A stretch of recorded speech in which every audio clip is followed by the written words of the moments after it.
Muhammad's life in Medina was austere but comfortable. He had few possessions but wanted for nothing. He lived in quarters attached to the mosque, usually spending each night in the room of another of his wives. Muhammad's wives were a diverse group. One was a Jew, another a Bedouin. One was even his cousin. Most were chosen for various political reasons, but a few, such as his third wife Aisha, were clearly matters of the heart. Muhammad now told his followers that revelations from God said each man was permitted to take no more than 4 wives, and the husband was required to treat them all as equals. Marry women of your choice, 2, 3, or 4. But if you fear that you will not be able to maintain justice between your wives, then marry only 1. The modern world has frequently come to view Islam as male-oriented at best and misogynistic at worst.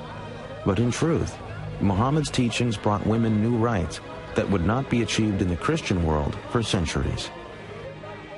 The first was the right to life. The Quran forbade the practice of female infanticide, which had been common in early Arabia.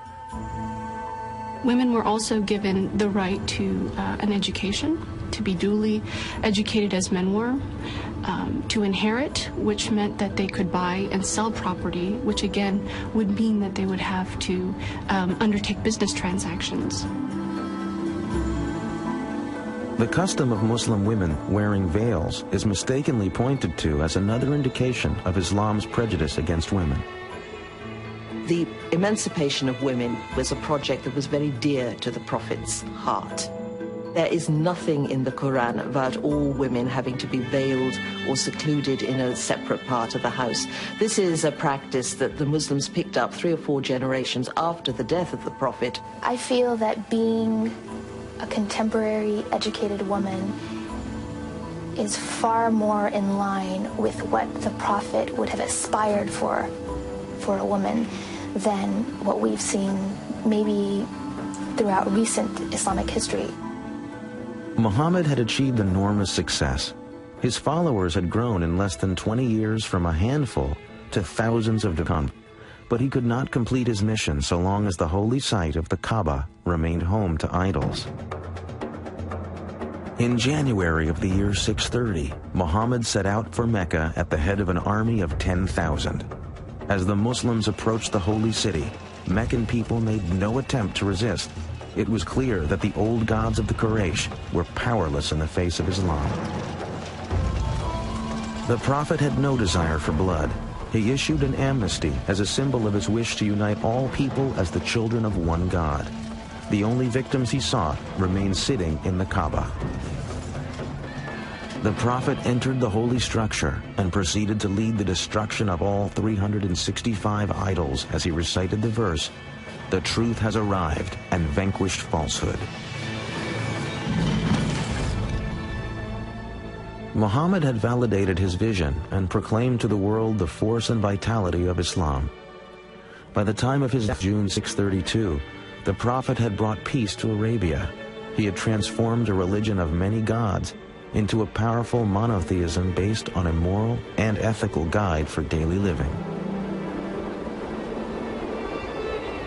But Muhammad's death was actually the birth of the great age of Islam.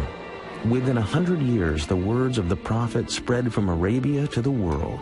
As Arab culture mixed with Greek and Byzantine learning, an era of Islamic enlightenment brought enormous advances in mathematics, astronomy, medicine, literature, and architecture.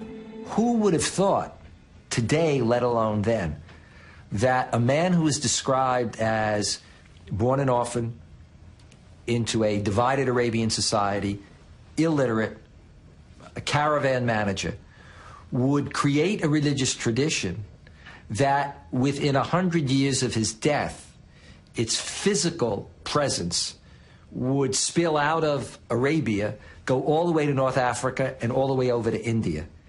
And he always warned his followers not to make him into a Jesus, not ever to say that he was divine.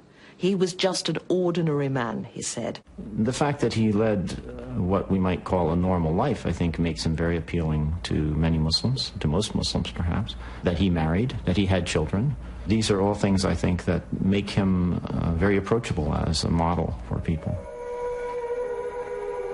So many centuries after it ended, Muhammad's life remains the foundation of the faith he founded. Today, it is the fastest growing religion on earth.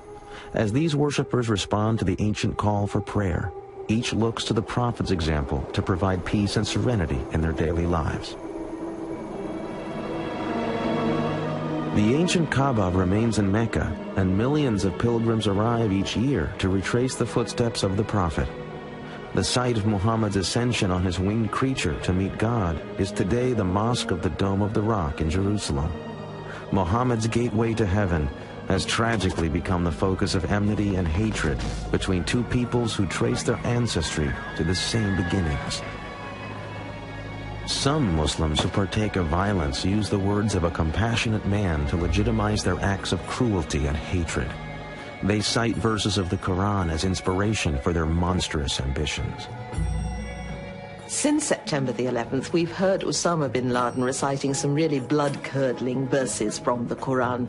But what bin Laden fails to do is to mention or recite the verses that in every case succeed these ferocious verses, which say, "But forgiveness is better." If one wants to take one part of the story, one of the chapters, and develop a conception of the Prophet upon that single chapter, well, of course it's going to be very distorted, and the Prophet is going to be understood as a man of violence and a man of hate. When people commit violence and injustice in the name of Islam, they are committing violence and injustice against Muhammad and God. For peace to come to a troubled world, Muslim and non-Muslim alike will have to find a source of trust and acceptance of their common goals. One such source could be a better understanding of the life of Muhammad. Cleansed of the selfish motives that some terrorists wish to give them, the words of the Prophet remain to offer hope and optimism to a troubled world. Whosoever killeth a human being, it shall be as if he had killed all mankind.